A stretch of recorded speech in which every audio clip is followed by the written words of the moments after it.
Dear brothers and sisters in Islam, I have just recited before you a beautiful verse of the Quran from Surah Al-Ma'idah. It is called the Ayah of Justice. It is a very special ayah of the Quran. It is very special not only, my brothers and sisters, to Muslims, but equally to non-Muslims as well. You'll be surprised about this, that subhanAllah, non-Muslims also have given this ayah so much honor. Is in the beginning of Surah Al-Ma'idah, second page, that Harvard Law School of Harvard University, in Harvard, in the law school, this is one of the ayat that is actually engraved on one of the walls. It's called the Wall of Justice. And in fact, when I quoted this before non-Muslims in a class that I was teaching at Western, subhanAllah, they were a little skeptical about this. And then in the very back row, one student Googled me immediately, Googled the information that I was giving, and people were, whispering and like, hey, what is this going on? So he said, yes, it's there. I verified it. It's there. Allahu Akbar. This is the beauty of Islam. Brothers and sisters, we believe in a religion that is called Deen of Justice, Deen of Fairness and Equality. Allah subhanahu wa ta'ala is so just that one of his names is actually Al-Muqsit, Al-Adil, Al-Muqsit, Al-Adil. These are names of Allah that deal with justice and fairness. So Allah commands us in the Quran twice with similar words. He says, believers, be firm on justice in the name of Allah. Be witnesses to Allah. And let not enmity of a people sway you from being fair. Be fair, be just. This is closest to taqwa. This is closest to piety. This is closest to God's consciousness, fear, and love of God. And obey Him, have His taqwa. He is aware of what you do.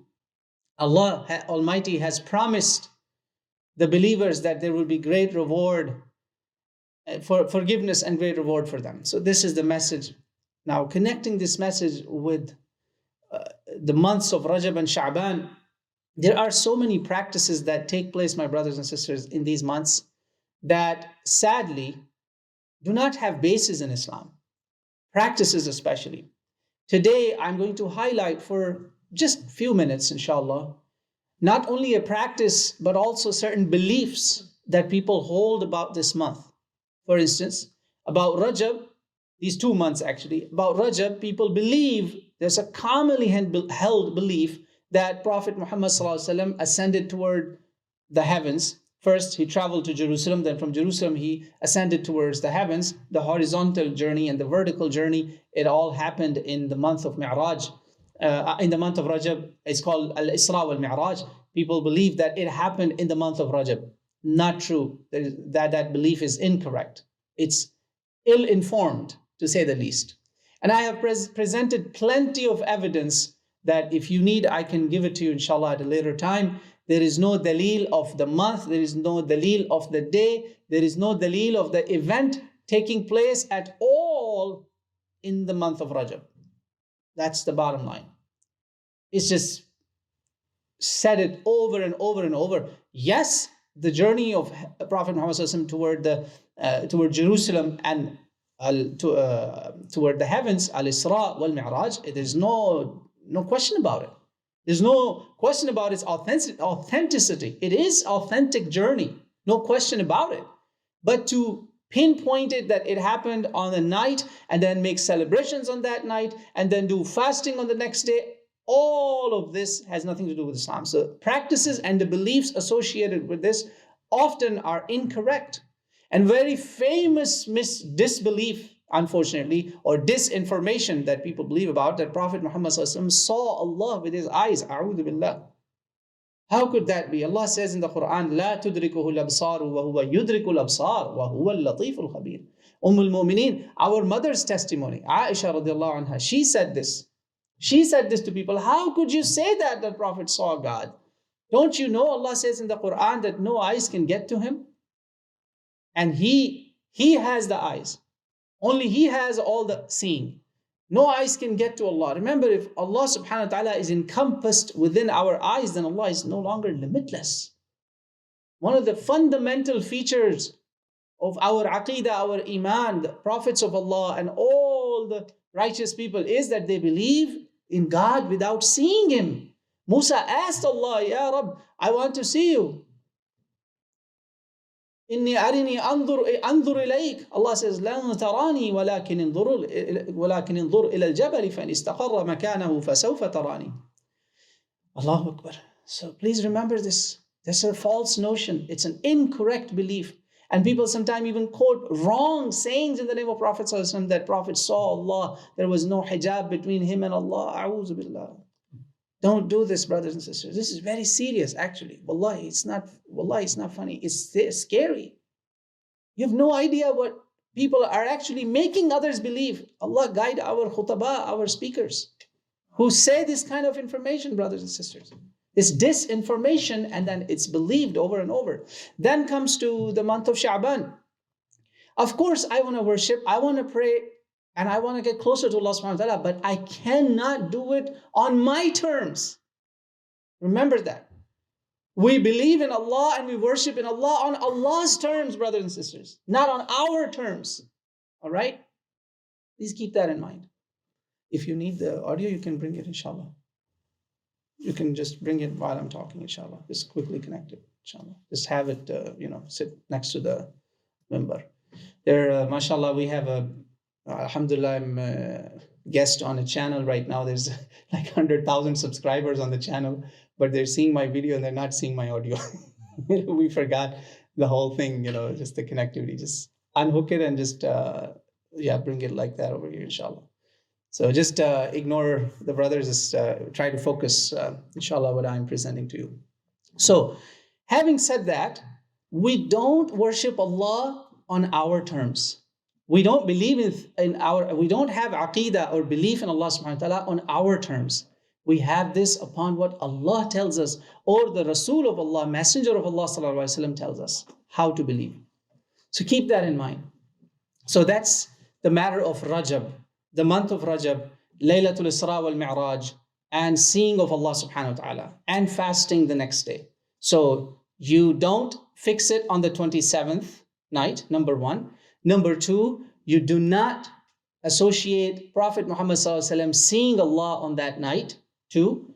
Number three, you also do not associate that this event took place specifically in Rajab, specifically on the 27th night. These are the three major false concepts. All right, are we good? Inshallah. Some audio will go there, inshallah. So we don't associate that. Now, next thing is the month of Shaban. The month of Shaban is a month that Prophet Muhammad ﷺ has fasted so much. It is on your monthly prayer schedule also, that Nabi of Allah ﷺ did so much fasting that al-Mu'mineen said, كَانَ يَصُومُ شَعْبَانَ كُلَّهُ. It was as if he was fasting all month of Shaban before Ramadan. And she says, until he reached Ramadan.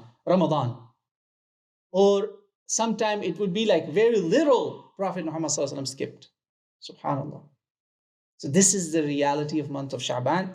Authentic. That's hard work. Fasting. In fact, scholars of hadith have dedicated chapters on fasting of Prophet Muhammad ﷺ, that they say there has never been 2 months where Prophet ﷺ has fasted in succession except Shaban and Ramadan both. Now Prophet Muhammad ﷺ, our Prophet, is called Nabi of Rahmah. His mercy unto the mankind and the jinn kind. How could it be that Prophet Muhammad ﷺ would not show mercy to his ummah? Prophet of Allah has shown a great mercy for us, that he knows his ummah may not be able to do 2 full months. I know the nafil, volunteer worship, gives us taqarrub, closeness to Allah. And that's the best way to enter Ramadan, that you have already gained a step into the hub, love of God, nearness of God. You're already there. But Prophet ﷺ made things easy for the ummah. He said, when Shaban, half of the month is gone, which is about to be over, you have 3 days left for the half of the month to come. Today is the 12th of Shaban. Prophet said, when the half is gone, إِذَا بَقِيَ نِصْفٌ مِّن شَعْبَانٍ فَلَا تَصُومُوا. This is in Abu Dawood, Tirmidhi, Ibn Majah, and many scholars of hadith have graded this sahih, authentic hadith. It's an authentic hadith. Albani, Shu'aib al-Arnaut, big scholars like Sheikh bin Baz, rahimahumullah ajma'in. May Allah have mercy on all of them. A jamhur of muhaddithin, they said it is authentic hadith. So how do you reconcile the two? That on one hand, Prophet ﷺ is fasting the whole month, and he's telling you don't fast the half of the month. Scholars say something very clear here. They say that Prophet ﷺ was making it easy for the people because he said also, unless someone of you is in a habit, in a routine of fasting. So keep these things in mind. Now this is about practices. Now people believe, there is a belief about this month also, that there is a night, like the night of Rajab. There's another belief that there is a special night in this month which is as close as Laylatul Qadr. Fate is written and your sins are forgiven. This is very famous among people. And that has some basis though. It has some basis. It's not like Rajab. It has some basis, some evidence, but most of it is inauthentic. Most of it is inaccurate. Now, if someone is in a habit of worshiping, staying up and fasting the next day, I am not telling you that after this you forget about it and on Sunday night you start planning, okay, since I'm telling you that worship is not recommended, let's go watch a movie. That's not what I'm saying. That would defeat the purpose. This is exactly what we have to be cautious about. When we say that something Prophet of Allah told us not to do, or something Prophet of Allah has not authenticated, remember, currency in Islam is Quran and Sunnah. That is the currency. That is our gold. If it's not there, it doesn't mean you have a license to go do haram. If you don't have a traffic signal, it doesn't mean that you start driving rash and start killing people. You still have to drive responsibly. Don't you? Yes, you do. I'm sure you know that. Similarly, just because I'm saying that there is no authentic evidence pointing that there is a called Laylatul Bara'a or Shab Bara'a, the Pakistani Indian people have these names. It does not mean that you have now a license to go and watch movies and watch illicit stuff and say, I'm going to chill out. Actually, what I tell people in our masjid also, if someone comes and they believe, look, scholars of Ahlus Sunnah wal Jama'ah and other groups also, they say that if there is a weak hadith in Fada'ilul A'mal, in actions, and someone wants to follow it, inshallah, Allah will reward that person, because the average person is not a scholar. So if someone still feels like they're in a habit of praying and all that, do it. I don't tell people, oh, you're here, 15th of Shaban, astaghfirullah, get out of the masjid. A'udhu billah. We don't do that. Oh, go watch a movie. No, that's not the point, brothers and sisters. The point is maintain your obligations in deen, your duties in deen, your responsibilities in deen, maintain them even better because you're getting closer and closer to Ramadan. Maintain your salah even better. Maintain your nafil. Start maybe increasing the length of Fajr and Isha. This way you'll get, inshallah, used to. You won't be tired like crazy on the first few nights of Ramadan.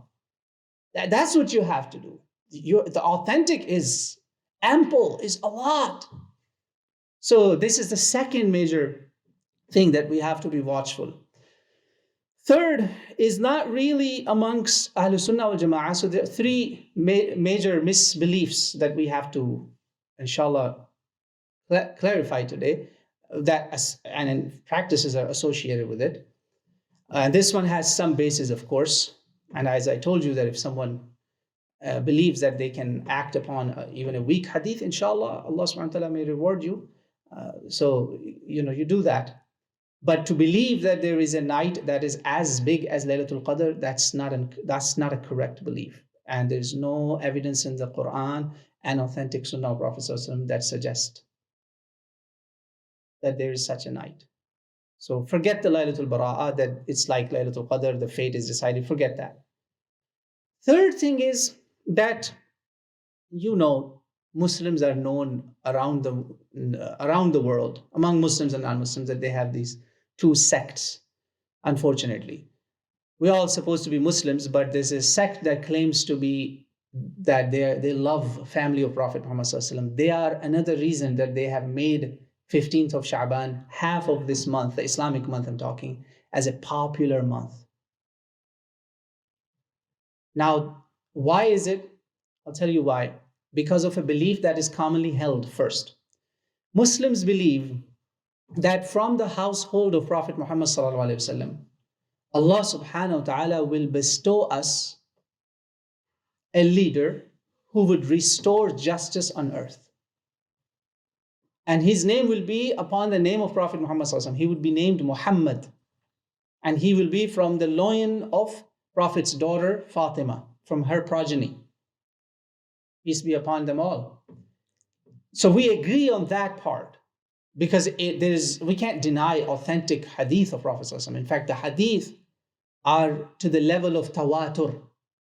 Scholars of Islam have written many, many books. I have given names before, like Shawkani is one of the famous ones who have written the tawatur of ahadith about Mehdi, about Dajjal, about Isa alayhi salam, in these three major beliefs that Muslims have. Return of Isa, appearance of Mehdi, dhuhur of Mehdi, and nuzul of Isa alayhi salam. There's no question about it. Muslims unanimously agree on that. Now, where's the difference? The difference is that this group believes that this person, Muhammad, who is from the bloodline of Prophet Muhammad Sallallahu Alaihi Wasallam, he is the 12th in the succession from father to son and to father to son, father, son, going to the chain, and he's the number 12th, who was born around 3rd century of Islam, in the 3rd century of Islam, like 1,000 years ago, about 1,000 years ago. He was born already and he's hiding somewhere. This is what Muslims differ over, that we don't agree with that. Why? Why we don't agree? You would ask that. Very first response, impulsive response, I call it an impulsive response, is, oh, how is that possible? That can't be true. Now, when you do that, you're setting yourself for a trap. It's like you're falling in a ditch. Why? Because a Muslim should never say, how is that possible? In a Muslim's belief, anything is possible. Because in Allah ala kulli shay'in qadir. If Allah can give life to Isa alayhi salam to live thousands of years, is he not capable? Yes, he is. This is our aqidah. If Allah subhanahu wa ta'ala can give life to Khidr, God knows how long he lived before meeting Musa alayhi salam. God knows how long he has lived. After that, we have no evidence of Khidr ever dying actually. God has angels that are thousands and thousands of years old. God knows, maybe millions of years. Like Sayyidina Jibreel alayhi salam. How can we not remember our arch enemy, who is not a fallen angel? He's a jinn, Iblis, Mr. Iblis. Thousands and thousands and millions of years, God knows how long. So in the world of Allah subhanahu wa ta'ala, we Muslims don't say, no, it's not possible. Our issue is, we say, number one, we respect and honor all descendants of Prophet Muhammad who followed Quran and Sunnah of Prophet. Whoever followed the footsteps of Prophet Muhammad in his household, not just because of lineage, we honor them. In fact, one of the reasons Ahlul Sunnah wal Jama'ah became very popular, that we did not restrict Prophet's household to a chain of 12 only. We said, or 11 actually, the number 12 is a missing link. We say actually many others are also honored. Many others, Banu Hashim, that are very righteous people, we honor and love all of them, and we have taken ahadith from them, we have taken masail from them. For instance, one of the 5th child. So who are these 12? Let me give you these quick names. Ali, our Khalifa, Ali, Hasan, Hussein, the grandsons of Prophet, they're promised paradise, we know about them. Then another Ali, is called Zainul Abidin. Then Muhammad al-Baqir, then Imam Ja'far al-Sadiq, then Musa Kazim, then Subhanallah, Ali ibn Musa, then Muhammad ibn Ali, then another Ali ibn Hasan, then Muhammad ibn Hasan, which is the one we think will be born at some point. All 12 of them. We say actually, the brother of al-Baqir, Zayd ibn Ali, we honor him too. He is equally honored. He is respected. Why only restricting Prophet's household to only 12? We respect and honor all Banu Hashim, all Dhurriya of Fatima, and God knows from which one Allah subhanahu wa ta'ala at some point will bestow us that righteous leader. Not a prophet, a leader. However, we say, look, our difference is that you are believing in something not because of its imkan. You're claiming a wuqu', an incident.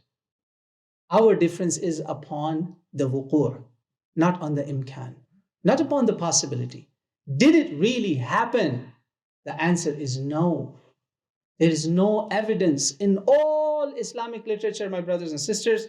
There is only one story with which it will be 15th of night. Oh, it's going to be big in our people of Tasawwuf and people of Sunnah, and of course this sect, Shia sect also. Everywhere there will be holidays and nights and celebrations. Most of this has no basis in the Quran. So almost everything has no basis in the Quran and Sunnah. In fact, the birth, according to the Shia scholars, which is as respected by them as equal to as Bukhari, as equal to Imam al-Bukhari. They say actually, according to them, the birth of Imam al-Mehdi is on 3rd of Shaban in Mir'at al-Uqul. This is like Bukhari's commentary. This is how much authentic it is according to the Shia belief. Authentic books where they are saying that he was not born on the 15th, but you will see holidays and celebrations and people will be believing in a birth. And that story that is very famously narrated by people, and some people of Tasawwuf in Sunnah also believe in this, has no basis. It's an inauthentic story according to the standards they have set, not according to the standards that I would believe in, because that would be, they would say, oh, you're biased. You're denouncing this or disagreeing this because you don't love supposedly Prophet's family. I said, no, open your own books. Actually, there are multiple narrators that nobody knows who are these people. Unknown people are telling a story. How could this have any basis? So 15th of Shaban, whether you believe it to be Laylatul Bara'ah or whether you believe it to be Laylatul Mahdi or something, it has no basis in the Quran or in the authentic Sunnah of Prophet Muhammad Sallallahu Alaihi Wasallam. By any groups, has no basis. May Allah save you and I from practices that are not sanctioned by our deen and also beliefs that are not sanctioned by our deen. Remember 3 major things: Prophet Muhammad Sallallahu Alaihi Wasallam going on the 27th night, Prophet Muhammad Sallallahu Alaihi Wasallam seeing Allah, and a special night before Ramadan, and a special night where Imam al-Mahdi is born. All of these have no basis in the Quran and Sunnah. The authentic, the labor that's required is fasting. Fast as much you can and get ready before Ramadan. And as soon as you hit the middle, stop fasting or reduce your fasting unless you're in a habit. Prophet ﷺ told us if you're in a habit of fasting like Mondays and Thursdays, except the very last day of Shaban. Prophet forbade us from that too. So hang on to these, and Allah subhanahu wa ta'ala may strengthen our feet on this deen. We need thabat from Allah subhanahu wa ta'ala. People can have their hearts change overnight. That's why Prophet ﷺ taught us a dua, my brothers and sisters. Allahumma ya muqallib al-qulub, thabbit qulubana ala dinik. أقول قولي هذا واستغفر الله لي ولكم فاستغفروه إنه هو الغفور الرحيم.